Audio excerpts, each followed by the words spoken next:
saudades de vocês.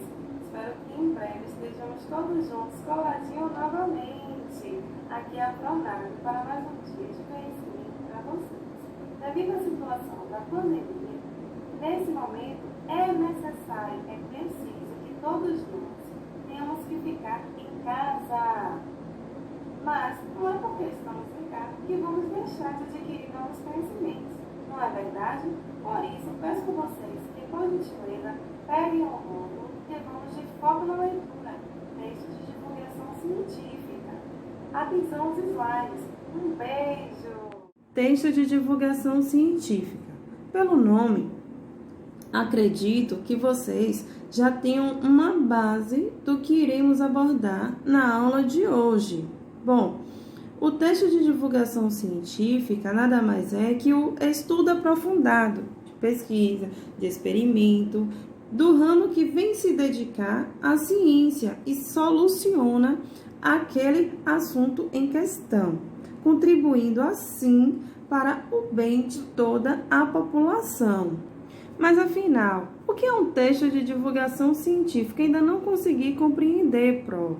Bom, é a prática da reformulação a partir de um discurso-fonte, que é a ciência, a um discurso segundo, o do cotidiano. É quando vamos retirar alguns termos técnicos e a linguagem científica, trazendo então a exposição de ideias de uma forma mais clara, para que todo o público leitor tenha a noção do que iremos abordar, a clareza do assunto. Aí vocês podem perguntar, Pro, mas se eu quero construir um texto de divulgação científica, o que nele deve conter? Bom, primeiro passo, as informações científicas sobre o determinado assunto. É necessário que vocês busquem informações do assunto que irão abordar. Tenham já ciência que o texto científico é uma produção textual, uma narrativa que vai abordar o conceito ou a teoria de uma forma mais clara. Vai solicitar de vocês uma leitura prévia de outros textos com informações.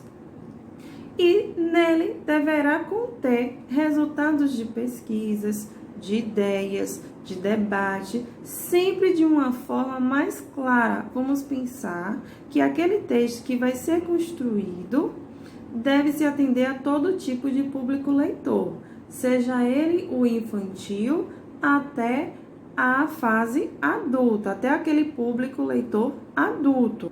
Mas qual é a sua principal finalidade? Bom, ele vai popularizar a ciência, ou seja, vai transmitir diversas informações para todos. Vamos fazer a retirada daqueles termos técnicos, certo? Daquela linguagem científica, onde aqueles que estudam a ciência costumam fazer códigos, principalmente de alguma doença. E aí vamos transformar em uma linguagem mais clara, certo? E por isso, então, há algumas regrinhas. O que não pode haver no meu texto científico?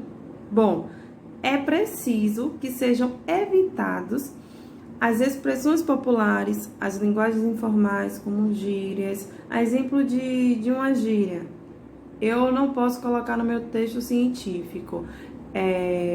Pô, meu leão é do bicho, velho. De forma alguma, eu vou poder utilizar essas gírias em um texto científico. Solicitei para vocês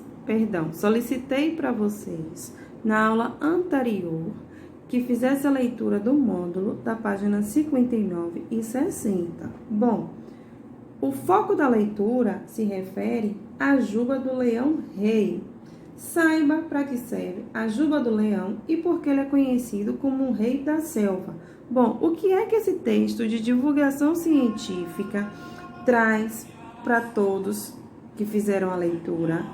Bom, ele vai trazer informações sobre o leão.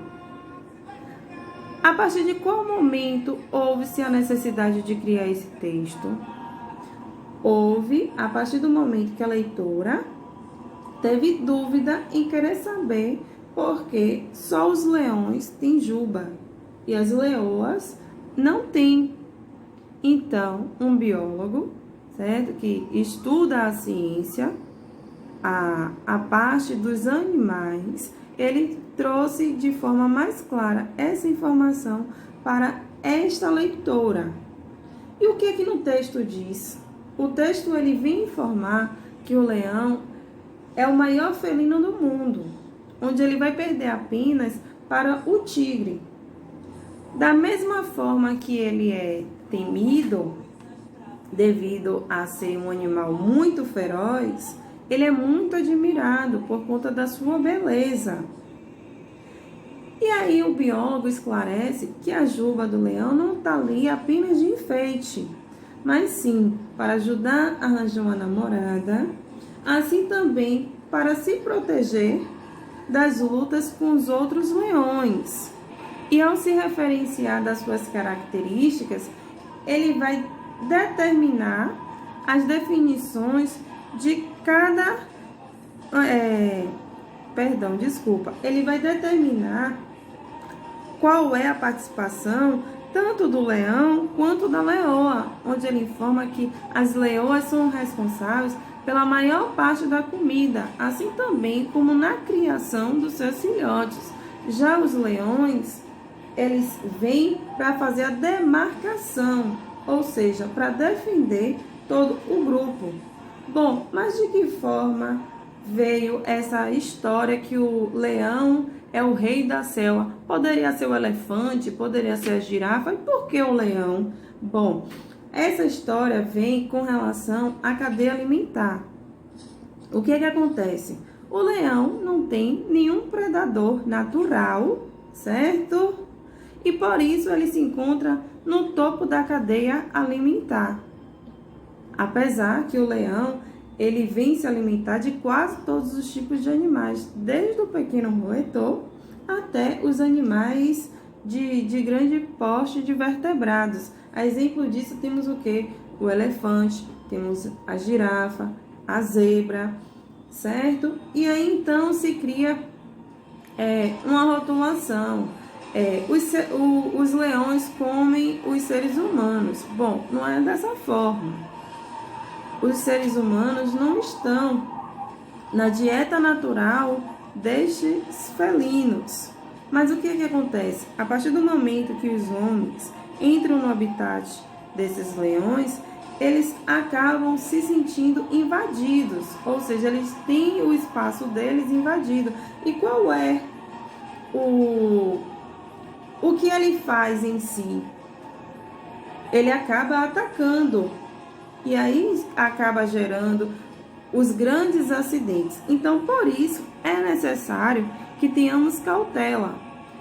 É preciso, na realidade, que venhamos respeitar o espaço de cada um. Oba! Agora chegou a hora da atividade. Vamos pesquisar?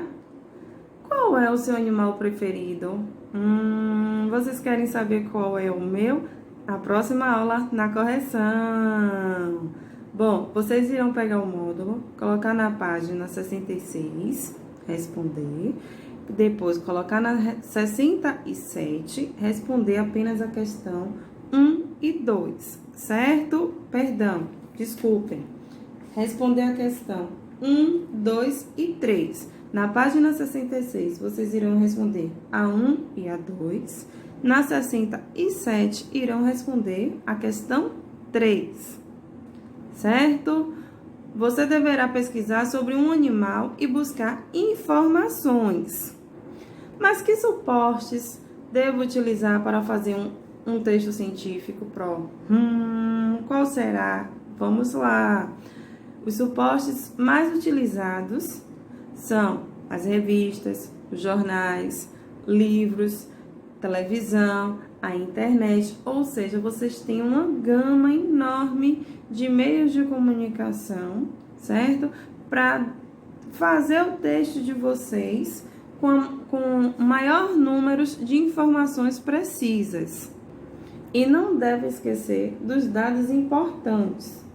Onde esse animal vive, quais são as características físicas, do que se alimenta, quais são as suas principais curiosidades. Então, pesquisem bastante, busquem fontes, a qual já disponibilizei para vocês algumas dicas, certo?